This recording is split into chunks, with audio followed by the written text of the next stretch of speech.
everyone, Connie here, your community manager for Life with a Baby York Region North. We as community managers are coming together to try to keep our Life with a Baby community connected even during these very difficult social isolation times. Everyone's socially distancing themselves with the COVID concerns, and understandably so. And we've all kind of come together based on our backgrounds and our skill set and talents to provide different resources to our members. Many of you will probably know that I was a homeschooler. I homeschooled my kids up and until grade 1.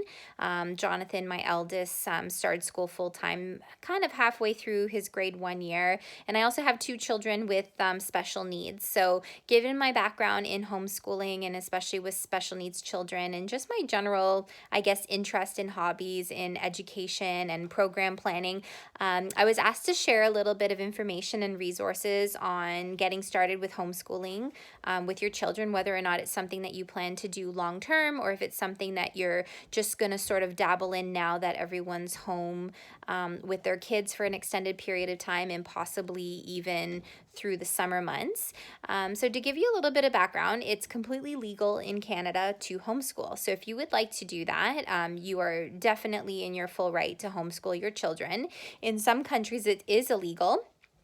In many places actually across the world, including in Europe, it is illegal to homeschool, but we are very blessed that in Canada you have the choice.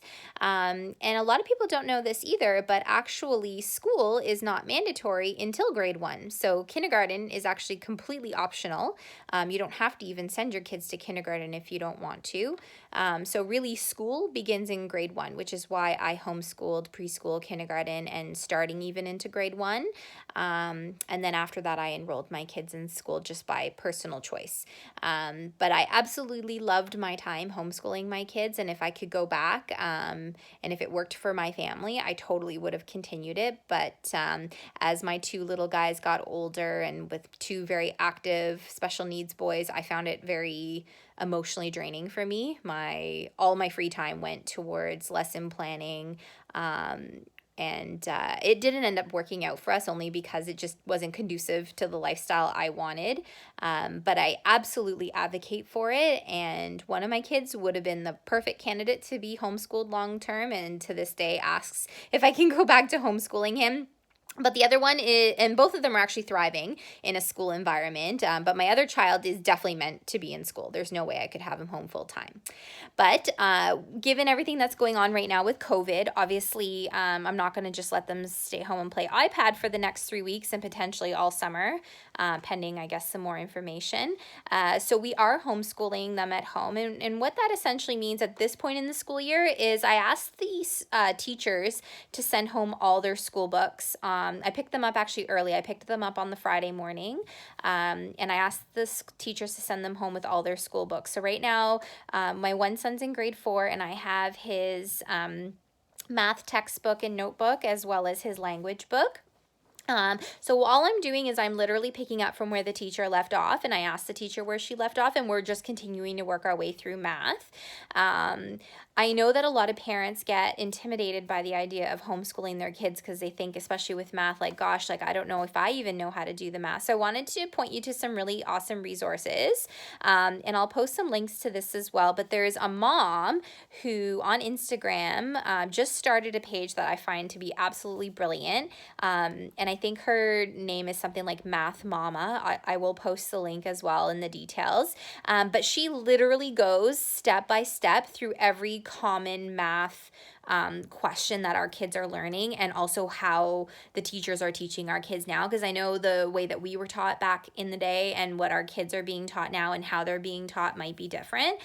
So I find her site to be absolutely brilliant in terms of how she teaches the parents the math so that we can help teach our kids and in the way that their teachers at school were doing. So I'll post that resource. So just generally speaking, I want to reiterate the fact that with kids in the younger years, like even kindergarten and preschool years, a lot of what they focus on is early literacy. And in the preschool years and even younger years, it's mostly self-help skills. So if you're a mom of a baby, toddler, and even preschooler, don't worry too much about getting the reading, writing, and arithmetic in, because at that age, what a kindergarten or an ECE teacher will tell you is that the best thing you can do with your kid is teach them self-help skills. So practice putting on pants, practice doing buttons, practice doing zippers, practice getting their own boots on and their own snowsuits on and off, wiping their bum, toilet training. Those are basic life skills that a kindergarten teacher would absolutely appreciate, especially if you have a little one that's supposed to be starting school this September. With kindergarten age kids, by the time they finish kindergarten in a school setting, I believe it's reading level 6 that they should be at in terms of the early guided readers. And I know libraries are closed right now, but go through your book collection at home. Amazon is still up and running. There's really good early reader books that you can order or that you can probably borrow for some friends, or maybe your school sent you home some readers right now, but absolutely just continue with your early literacy with the young ones. There's also tons of free resources online. I love Pinterest. I love Teachers Pay Teachers. And there's a lot of free resources, by the way, on Teachers Pay Teachers. And if you've never had a subscription with them before, I believe they allow a free in-term subscription, but tons of free printables online, and you can literally Google any type of printable you want and find it. So you do in Google free printable ABC letter printing, and you will find sheets for that. I have an HP printer at home, and I pay $15 a month for the HP Instant Ink program, which gives me unlimited printing at home, and I love that program. Between my business and between the kids, I'm constantly printing stuff, so I have no problem running off a bunch of sheets as needed. I also want to point you to my own Pinterest page at Connie Butera.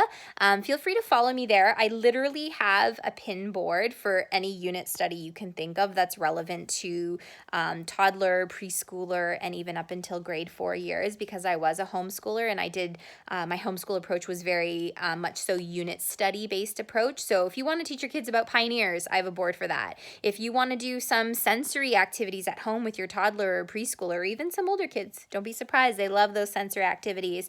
All of our messy play series, I have all kinds of pinned ideas for that under sensory, and so have a look at my Pinterest page because you will get a lot of information there. As a special needs mom, I completely understand that this is a very challenging time. Kids are out of their routines. They're not able to go to their usual therapies and programs. So I also want to point out that I also have access to a lot of resources when it comes to visual schedules, social stories. You may be familiar with Boardmaker and Boardmaker graphics in terms of planning out your day, even planning out your week. And those types of resources are not just for kids with exceptionalities. We find that neurotypical children also really benefit from sort of knowing what to expect and having some visuals and a very tactile way of managing their day. So I'll also post some links and resources to all my Boardmaker graphics, all my visual schedules, all my little tearaway routine cards. Feel free to start implementing some of those things in your home because your kids are using those things at school. Teachers are using visual schedules and social stories for all children, and you will find that it just kind of takes away the edginess and unpredictability of a kid's day when they know what to expect, and you'll find that you're using less words and you're having to explain to your kids a lot less about what to expect, what to do, what not to do if you visualize it for them in that way. So I'll be posting some links to some visual schedules as well. So that's a little bit about what we do when it comes to our homeschooling day here, and keep in mind I have 4 kids. They range from 6 to 12 years old. I hope I've given you a little bit of information on how to get started, but if you have any specific questions with respect to homeschooling or what to do from an educational standpoint with your kids, feel free to reach out to me. I'm more than happy to share any resources I have and to give you any tips and tricks along the way. So good luck, everyone. Praying for you, praying for all the kids and parents at home that are, trying to make ends meet, trying to keep the family entertained while also trying to stay healthy during this very important time. Keep in touch. We're here, even though we're virtual. We're absolutely here as a Life with a Baby community to support you, and we would be more than happy to answer any questions that you might have. So stay in touch, and we look forward to seeing you at an event again one day once things settle down, all right? Talk to you soon.